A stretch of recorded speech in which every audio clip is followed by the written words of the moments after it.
കേരളത്തെ നടുക്കിയ നെന്മാറ ഇരട്ടക്കൊലക്കേസിൽ കുറ്റവാളി ചെന്താമരയ്ക്ക് വധശിക്ഷ വിധിച്ച് കോടതി. പാലക്കാട് അഡീഷണൽ സെഷൻസ് കോടതിയാണ് ശിക്ഷ വിധിച്ചത്.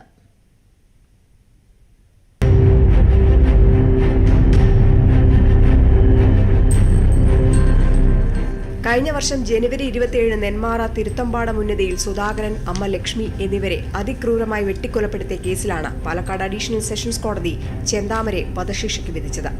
വിശദമായ വാദം കേട്ട കോടതി കേസ് അപൂർവങ്ങളിൽ അപൂർവമാണെന്ന് ചൂണ്ടിക്കാട്ടി. ചെന്താമര 20 ലക്ഷം രൂപ പിഴ അടയ്ക്കണമെന്നും ഈ തുക സുധാകരന്റെ മക്കൾക്ക് നൽകണമെന്നും കോടതി ഉത്തരവിട്ടു.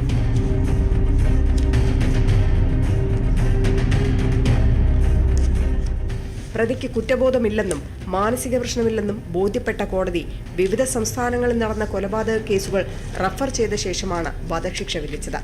അതേസമയം കോടതിയെ അടക്കം ഭീഷണിപ്പെടുത്തുന്ന തരത്തിലായിരുന്നു കുറ്റക്കാരനാണെന്ന് കണ്ടെത്തിയ ശേഷമുള്ള ചെന്താമരയുടെ പ്രതികരണം. തനിക്ക് തടസ്സം നിൽക്കുന്നവരെയെല്ലാം ഇല്ലാതാക്കുമെന്നും പ്രതി കോടതിയിൽ പറഞ്ഞു. വിധിയിൽ സന്തോഷമുണ്ടെന്നാണ് കൊല്ലപ്പെട്ട സുധാകരന്റെ മക്കളുടെ പ്രതികരണം. കോടതിയിൽ വിശ്വാസമുണ്ടെന്നും നീതി ലഭിച്ചെന്നും മക്കളായ അഖിലയും അതുല്യയും കണ്ണീരോടെ മാധ്യമങ്ങളോട് പറഞ്ഞു. കോടതിയിൽ മേലെ വിശ്വാസം ഉണ്ടായിരുന്നു, അതേപോലെ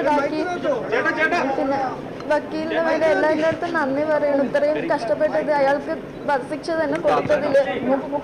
ചെന്താമരയ്ക്ക് അർഹമായ ശിക്ഷ ലഭിച്ചതിൽ സന്തോഷമുണ്ടെന്ന് public prosecutor advocate MJ Vijayakumar പറഞ്ഞു. പ്രോസിക്യൂഷൻ പറഞ്ഞത് മുഴുവനായിട്ടും ഏറ്റെടുത്തിട്ടുള്ളതുമാണ്. കോടതിയിൽ നേരത്തെ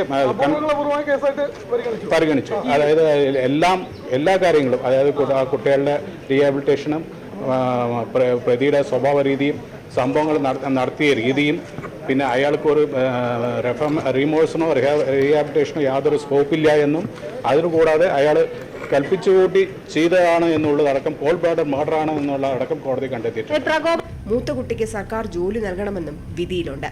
പ്രതിക്ക് ഏതെങ്കിലും സാഹചര്യത്തിൽ പരോൾ അനുവദിച്ചാൽ മുഴുവൻ സാക്ഷികൾക്കും സുരക്ഷ ഒരുക്കണമെന്നും വിധിയിൽ നിർദ്ദേശിച്ചിട്ടുണ്ടെന്നും പ്രോസിക്യൂട്ടർ വ്യക്തമാക്കി. പോലീസിന്റെ പഴുതടച്ച അന്വേഷണം, പ്രോസിക്യൂഷന്റെ സഹകരണവും പ്രതിക്ക് ഉചിതമായ ശിക്ഷ വാങ്ങിക്കൊടുക്കാൻ കഴിഞ്ഞുവെന്ന് അന്വേഷണ ഉദ്യോഗസ്ഥൻ മുരളീധരൻ പറഞ്ഞു.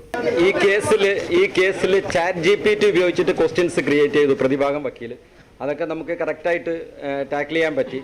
പിന്നെ എന്തായാലും ഇങ്ങനെ ഒരു ശിക്ഷ കിട്ടുമെന്ന് തന്നെ അതായത് പ്രതീക്ഷിച്ചിരുന്നു. 2025 ഫെബ്രുവരി 3-ാം തീയതി നമ്മുടെ പാലക്കാട് DPOയിൽ വെച്ച് ഹരിശങ്കർ സാറ്, പഴയ DIG സാറ് ഒരു മോക്ക് ട്രയൽ നടത്തിയിരുന്നു. അതായത് അദ്ദേഹം പ്രതിഭാഗം വക്കീലും പിന്നെ പഴയ SP അജിത് കുമാർ സാറ് ജഡ്ജിയും ഞാൻ ഇൻവെസ്റ്റിഗേറ്റിംഗ് ഓഫീസറാണ്. അന്ന് അദ്ദേഹം ചോദിച്ച ക്വസ്റ്റ്യൻസിനേക്കാൾ കൂടുതലൊന്നും ഇവിടെ ചോദിച്ചില്ല എന്നുള്ളതാണ് കാര്യം. അതേസമയം കോടതി തെളിവുകൾ ശരിയായ രീതിയിൽ പരിശോധിച്ചില്ലെന്നും അപ്പീൽ പോകുമെന്നും പ്രതിഭാഗം അഭിഭാഷകൻ ജേക്കബ് മാത്യു വ്യക്തമാക്കി. 2019 ഓഗസ്റ്റ് 31 സുധാകരന്റെ ഭാര്യ സജിതയെ വെട്ടിക്കൊലപ്പെടുത്തിയ കേസിൽ ഇതേ കോടതി നേരത്തെ ചെന്താമരയെ ഇരട്ട ജീവപര്യന്തം ശിക്ഷ വിധിച്ചിരുന്നു. ഈ കേസ് നടത്തുന്നതിനിടെ ജാമ്യത്തിലിറങ്ങിയപ്പോഴായിരുന്നു മറ്റു 2 പേരെ കൂടെ ചെന്താമര അതിക്രൂരമായി കൊലപ്പെടുത്തിയത്.